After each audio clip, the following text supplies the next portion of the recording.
What you see is what you get.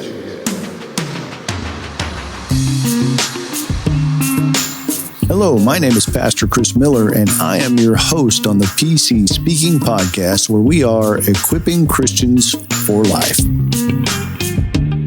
Hello, and welcome back to the PC Speaking Podcast. It is my pleasure to have you along listening with us this week. I appreciate it when you guys take the time to tune in. Something very cool happened for us this week at our church. Our crew, the website that they have been working on and put together over a fair amount of time, was voted the best website in Australia by Church Support Australia. Our amazing team puts an incredible amount of work and time into our social media and online content, web development, all that stuff.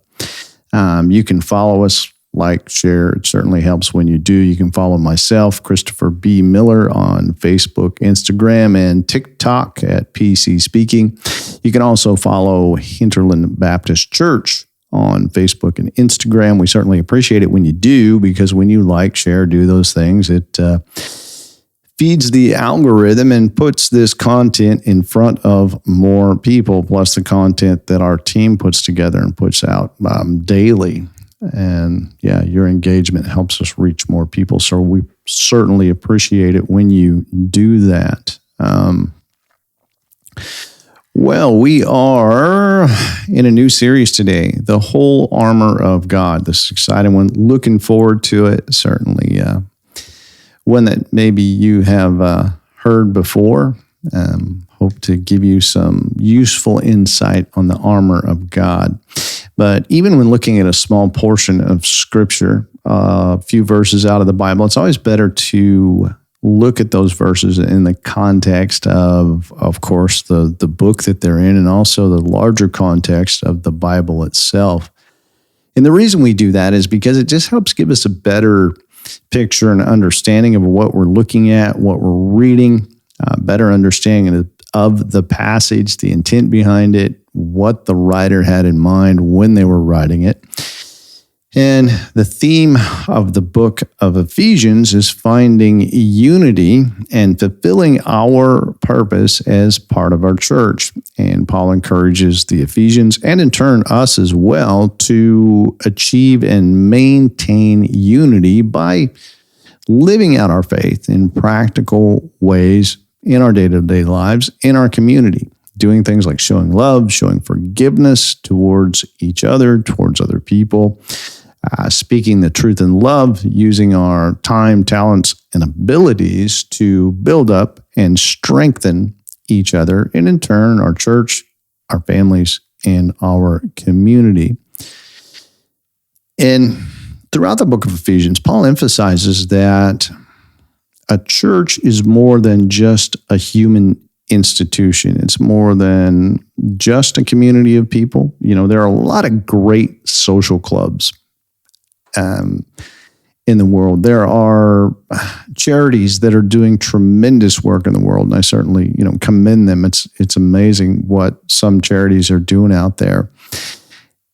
But a healthy church should be all of those things and more, in that it has a spiritual significance that extends beyond temporal and physical things. And if you and your church are fulfilling your purpose as a church, you will be having a positive impact in your community on a day-to-day basis, as well as an eternal impact on the kingdom of God. And Paul shows us that we are part of, as Christians, we're part of something that's more than just another religion. It's more than just a simple spiritual practice. It's not just a physical institution or organization. It's more than a social club, but we are part of God's larger plan, and we get to participate in a big way. And that's pretty cool. And it's very special. It's very important. God intends to make His wisdom, His glory known to our community through the local church, through your local church, through my local church. We're not just people who believe in Jesus. We're the vehicle God uses to reveal His wisdom, reveal himself to our community. And one of the ways that happens is by living out our faith in practical ways on a day-to-day basis, ways that demonstrate God's wisdom, God's power. We're a living testimony to God's plan of salvation. And it's important to think about that and remember that. And with those things in mind, we come to the beginning of our new series, The Whole Armour of God. And we're going to be reading from the book of Ephesians, chapter 6, verses 10 through 20. And I'll go and read those to you now. And this is what they say, Ephesians 6, 10 through 20. I've got them on my monitor over here to my left. This is what they say. Finally, my brothers, be strong in the Lord and in the power of his might. Put on the whole armor of God that you may be able to stand against the schemes of the devil. For our fight is not against flesh and blood, but against principalities, against powers, against the rulers of darkness of this world, and against spiritual forces of evil in the heavenly places. Therefore, or because of these things, therefore, take up the whole armor of God, that you may be able to resist in the evil day, and having done all, to stand. Stand therefore, having your waist girded with truth, having put on the breastplate of righteousness, having your feet fitted with the readiness of the gospel of peace, and above all, taking the shield of faith, with which you will be able to extinguish all the fiery arrows of the evil one. Take the helmet of salvation and the sword of the Spirit, which is the word of God. Pray in the Spirit always, with all kinds of prayer and supplication. To that end, be alert with all perseverance and supplication for all the saints. Pray for me, that the power to speak may be given to me, that I may open my mouth boldly to make known the mystery of the gospel, for which I am an ambassador in chains, that I may speak boldly as I ought to speak. In this passage, Paul gives us instructions and tools to achieve unity and accomplish our purpose as we serve God together as part of our church. And he illustrates these tools as pieces of armor, and they're usually referred to as the whole armor of God. And we're going to take the time to look at each piece of this armor individually as we go through this series. But as a brief introduction, here's a little bit of what we'll be talking about as we go through the series, a little bit about each piece of armor. Now, the first one is the belt of truth. And that represents telling the truth, being truthful, living on a foundation of truth in your life. We've talked about truth a lot in the past. It's a very important thing that we do live on a foundation of truth. Then there is the breastplate of righteousness, and that's striving to live righteously and guard our hearts against evil. Our feet are to be fitted with the gospel of peace. Christians are ready to share the gospel and live at peace with the world around us. And we take up the shield of faith, placing our faith in God, trusting in his promises, especially when circumstances are difficult. And we wear the helmet of salvation to protect our mind, to protect our thoughts with the assurance of salvation in Jesus Christ. Wielding the sword of the Spirit, which is the Word of God, and the Christian's weapon against the lies and deceptions of the enemy, the sword of the Spirit. And Paul also mentions two other important elements in this passage. One of them is prayer, and the other is standing strong in the Lord. A constant, persistent prayer life, seeking God's guidance, protection, and strength in the Lord. And we are to employ these things to stand firm against and resist the schemes of the devil, the schemes of the enemy, withstand spiritual attacks, to withstand temptation. We employ these pieces of armor that Paul is talking about, standing strong in the Lord and prayer. And the first thing we read in our passage today, Paul says, finally, my brothers, be strong in the Lord and the power of his might. And what we're really talking about today, or what we're going to be talking about today, is spiritual warfare. And it's an introduction to the whole armor of God. And spiritual warfare is a really easy topic to drown in. It's one to, it can get taken to some weird places. It can be conflated with things it really doesn't need to be conflated with. And I don't want you to drown in it, but hopefully recognize the reality of it and how to deal with it in your own life. And I hope that through this, we gain a better understanding of what it is. And one thing it's not is physical warfare, meaning your physical ability, your strength are irrelevant when it comes to spiritual warfare. They're just not part of it. And that's why Paul says to stand strong in the Lord and the power of his might, because to do otherwise, to try to stand in our own strength would ensure defeat in spiritual warfare. And Paul closes the book of Ephesians, a book on unity, a book on purpose, and fulfilling that purpose together with our church by introducing us to the armor of God. And Paul says, finally, regarding everything else I've talked about in this book, this letter that he wrote to the Ephesians, he says, be strong in the Lord and the power of his might, and put on the whole armor of God. And the beginning of an understanding of spiritual warfare is understanding the need to remain strong in the Lord and the power of his might, not relying on self, not relying on what you think you know, not relying on your own strength, but relying on the strength of the Lord. Each piece of armor that we're going to look at leads us to do that, to stand strong in the Lord. It all points to the Lord. Putting on the whole armor of God requires submission to the Lord. It's all about him. It's only by standing strong in the Lord that we are able to put on the armor of God and stand against the schemes of the devil, and not pieces and parts of it. Because if you only put on pieces and parts of armor, it's just not going to be effective. But not pieces and parts of it, but put on, as Paul says, the whole armor of God, the whole set. Seeing strength in the Lord and put on the whole armor of God so that you may be able to stand. And spiritual warfare is a topic that tends to pique people's interest. It's something that people kind of get drawn into.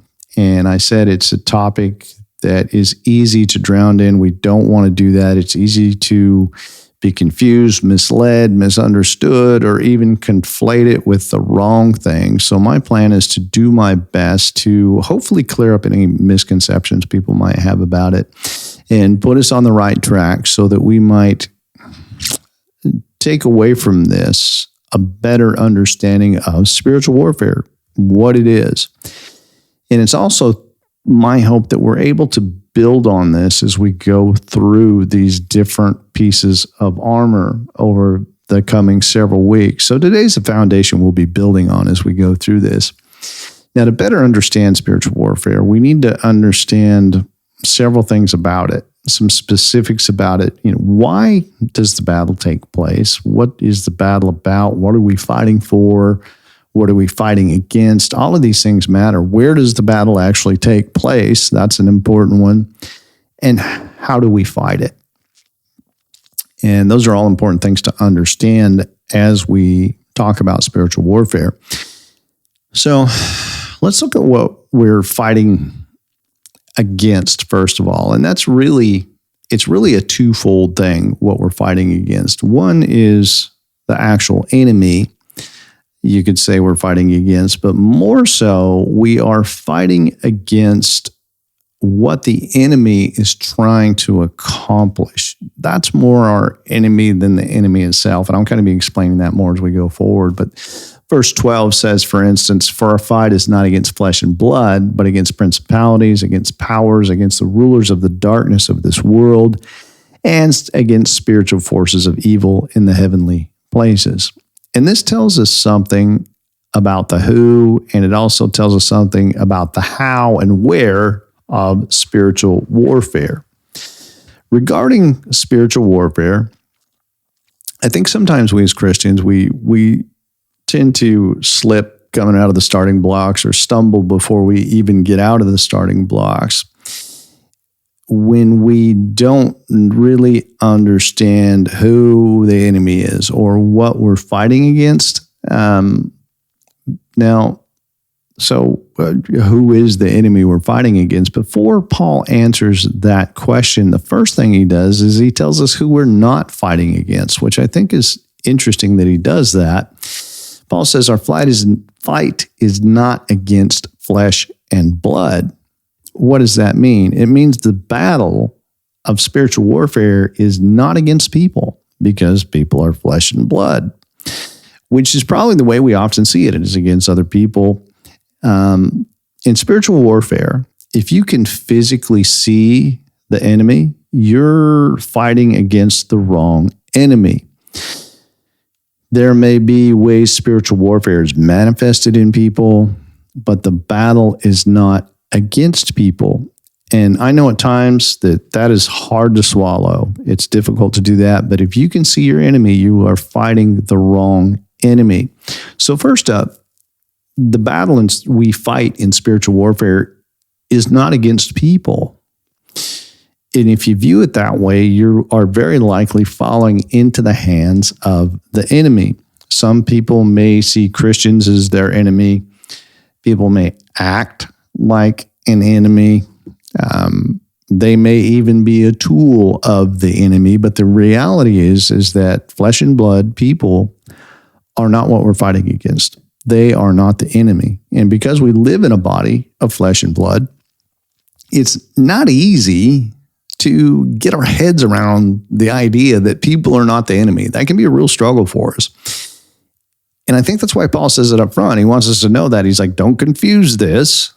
Don't mess this up, because if you mess this up first, the rest of this is just not going to work.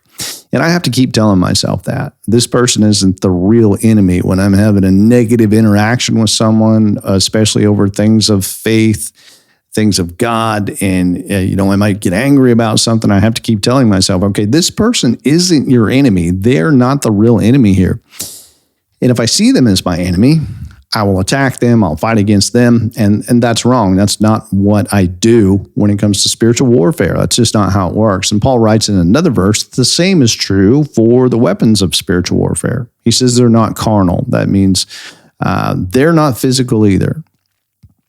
And the Bible tells us our enemy is not flesh and blood, but the battle is against principalities, against powers, against the rulers of the darkness of this world, and against spiritual forces of evil in heavenly places. And I think it's worth taking note there that Paul mentions a plurality of enemies. There's several of them going on there. It's like there's an army of them. The enemies in spiritual warfare are spiritual powers that we can't physically see. So that's who the enemy is. And what's the fight about? The enemy seeks to oppose God's truth, to oppose God's will, to build strongholds against the knowledge of God. The enemy seeks to deceive people and rob them of the knowledge of God. That's the goal of the enemy. That's what spiritual warfare is about. In spiritual warfare, it's not an honest, direct opposition. It's not a confrontation where you meet face to face on a battlefield. It's not like that at all. It's an attempt to propagate deception, to hide the knowledge of God, to deceive people, to attempt to build a stronghold against the knowledge of God. That's what the enemy does in spiritual warfare. And that affects everything from individuals to families to churches, to your family, to my family, to my church, to your church, to the community around us. And it can have an effect on eternal things. The battle is against Satan and demonic forces, the father of lies, and the angels who follow him. And they can't physically be seen, but they can have influence and power over people who can be seen. They can have influence and power over things that are happening in the world, and they reside in a realm that is beyond what we can see. But the battle, it does sometimes manifest itself in physical ways, in ways that we can see. And the Bible tells us that we are to put on the whole armor of God so that we may resist the attacks of evil forces and stand firm in our faith against the real enemy, spiritual forces attempting to deceive, attempting to hide, attempting to build strongholds against the knowledge of God. God, his will, and what he says are right and true and good, and the forces of evil work in opposition to that. Spiritual warfare is a battle between those two things. And I mentioned that we're not so much fighting against Satan as we are fighting against what Satan is trying to accomplish. And the reason for that is because Satan is already defeated. We know that as Christians. We know that the Bible's quite clear that Satan and those, Satan and his angels and those whose names are not written in the book of life are destined for eternal torment in the lake of fire. And that's a biblical teaching. And we know that well. Jesus defeated death, hell, and the grave on the cross. And those who trust him as Savior, their names are written in the Lamb's book of life, and they will not be cast into the lake of fire. They will spend eternity with Jesus. Death, the grave, and Satan have already been defeated. And then someone might ask, which seems reasonable, well, if he's already been defeated, then why are we concerned about this battle? Why is there even a battle happening? Why does it matter now? If Satan is already defeated, what's the goal? Why is spiritual warfare even a thing? Why is it something we need to think about and be aware of and be prepared for? Why does it matter? Well, here's an illustration that I think might help that, something to kind of describe why that is. And have you seen the Lord of the Rings movie? Great movie. I think probably most of the people on earth have seen that movie. But the Lord of the Rings, in that movie, there's a point in the movie where the Fellowship is in the mines of Moria, and they're running from the Balrog, and they cross the bridge of Khazad-dûm. And everyone except Gandalf has made it across this bridge, right? The Fellowship, they're already up and headed out of the mountain. And even though it was very tricky getting there, they almost fall into the lake of fire. There's a lot of fire imagery. And once the Fellowship is safely across, Gandalf turns back to face the Balrog. And there's this big dramatic scene where Gandalf shouts, you shall not pass. And the bridge crumbles under the Balrog, and the Balrog falls into the abyss. And at that point, the Balrog has been defeated. The Fellowship is safe. They're headed out of the mountain.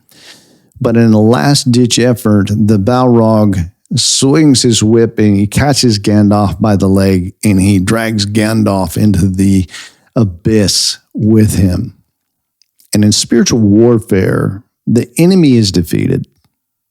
Satan and his angels are destined for the lake of fire, and nothing's going to change that. So all he can do is try to drag as many people with him as possible. His time is limited, and that's what spiritual warfare is about, is Satan trying to drag as many people with him as possible. And the enemy is actually in what I view as a mostly defensive position. Listen to what 2 Corinthians 10, 3-5 says. It says this. It says, "For though we walk in the flesh, we do not war according to the flesh. For the weapons of our warfare are not carnal, but mighty through God, to the pulling down of strongholds, casting down imaginations and every high thing that exalts itself against the knowledge of God, bringing every thought into captivity to the obedience of Christ. The enemy, through lies, deception, confusion, distraction, is trying to build strongholds against the knowledge of God, trying to drag people down with him. The enemy's goal is to build a defensive position that will keep people separated from the knowledge of God. The enemy's goal is to build a defensive position that will keep people separated from the knowledge of God. That could be any number of things, couldn't it? It could be an addiction. It could be a certain philosophy. It could be a worldview. There's a lot of different things that could be a stronghold against the knowledge of God. It could be just a simple love for pleasure even. So it could be all of these different things that are stronghold against the knowledge of God, and that is the weapon of the enemy, building those strongholds. Now, where does that battle take place? And I mentioned that one of our mistakes regarding spiritual warfare is viewing people as the enemy. That's one of our first and big mistakes. Now, another big mistake that I think we make in spiritual warfare is where we see the battle lines being drawn, not actually knowing where the battle takes place. And I think one of the biggest mistakes in spiritual warfare that Christians make is thinking the battle is fought somewhere out there. It's somewhere outside of church, somewhere outside of community, somewhere outside of ourselves. It's somewhere out there with a group of people. It's somewhere out there with, someone, something. Could be any number of things. Now, the battle is for the hearts and minds of the people of our community. The battle is over whether we will see people follow Jesus or fall with Satan. The battle, it doesn't take place out there. It takes place in your heart and your mind. And the battle is for the hearts and the minds of the people in our community. Spiritual warfare is a battle that is fought and won through prayer, through loving God, through loving your neighbor, being wise as a serpent, being harmless as a dove, following the commands of Jesus, putting on the whole armor of God, submitting yourself to God and his will. That's how the battle is won. 2 Corinthians 10:5 says, casting down imaginations and every high thing that exalts itself against the knowledge of God, bringing every thought into captivity to the obedience of Christ. And that tells us where the main battle is, where the main battle lines are drawn. It tells us where the most heated battle of all takes place. It says, bring every thought into captivity to the obedience of Christ. I want you to ask yourself a question as we think about this. Whose thoughts can you take captive? Whose thoughts can you even know, for that matter? Only your own thoughts. When Paul says take every thought captive, he shows us that the front line of spiritual warfare is in your heart and in your mind.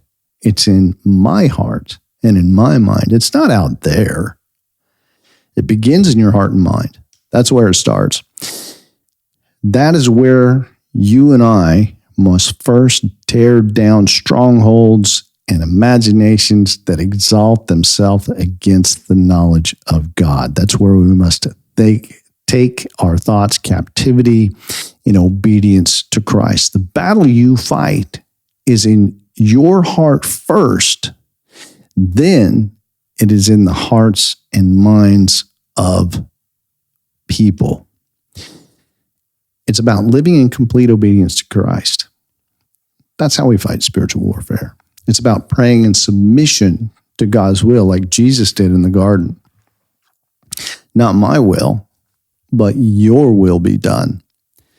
And people, we don't really like to hear that. We like to think that, we're going to get out, we're going to do this, and we're going to kick the devil and blah, blah, blah, blah, blah. And we don't like to hear those kinds of things because we're prideful and we want things to be how we want them to be. And we want to fight against flesh and blood. And we want to rely on our own abilities. That's what we want to do. We want credit, basically, is what it boils down to. But when we do that, we're no different than anything else in the world around us as God's people, as a church, as a Christian community. Without standing strong in the Lord and His might, without the whole armor of God, you see, we're just another opinion in a sea of opinions. We don't look any different than anybody else, but as followers of Jesus, we are more than that. We're more than a social club. We're more than a philosophy. We're more than just a human institution or group of people who practice some brand of spirituality.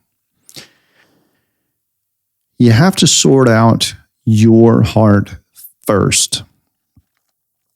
You have to tear down the strongholds in your own heart, the imaginations that exalt themselves against the knowledge of God.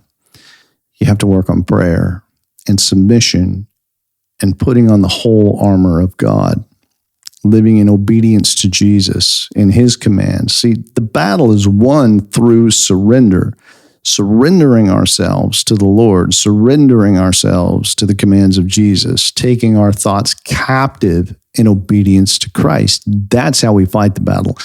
That's how we win the battle, not by defeating other people, by defeating our own strongholds in our own hearts and minds against the knowledge of God. Tearing those things down in our hearts and minds that exalt themselves against the knowledge of God. That's where it all has to start. If we don't start there, we will be defeated in everything else we do. That begins with prayer. It begins with standing strong in the Lord and standing strong in His might. And the reality is that's something we all deal with. And we need to admit that. We need to face up to it. We need to own up to it. Then we need to start digging around and looking for those things in our own heart, in our own mind. We need to spend time in prayer, thinking about those things. What imaginations am I not taking captive? What thoughts am I not taking captive in obedience to Christ? What thoughts am I just letting do their own thing? Where are there strongholds in my heart that are exalting themselves against the knowledge of God? Because if we are going to be successful in the battles of spiritual warfare for the hearts and the minds of our community, that's where we have to start. And I encourage you to think about that and to do that as we move forward in this series. And I hope you'll do that. I hope you'll think about that. I want to encourage you to do that. Where are the strongholds in my heart and mind? Where are the thoughts that I'm not taking captive in obedience to Christ? As I look to put on the whole armor of God, as we're going to talk about the next several weeks. But I hope you'll think about these things. I hope that you've found them helpful. And if you have, please share them with somebody else.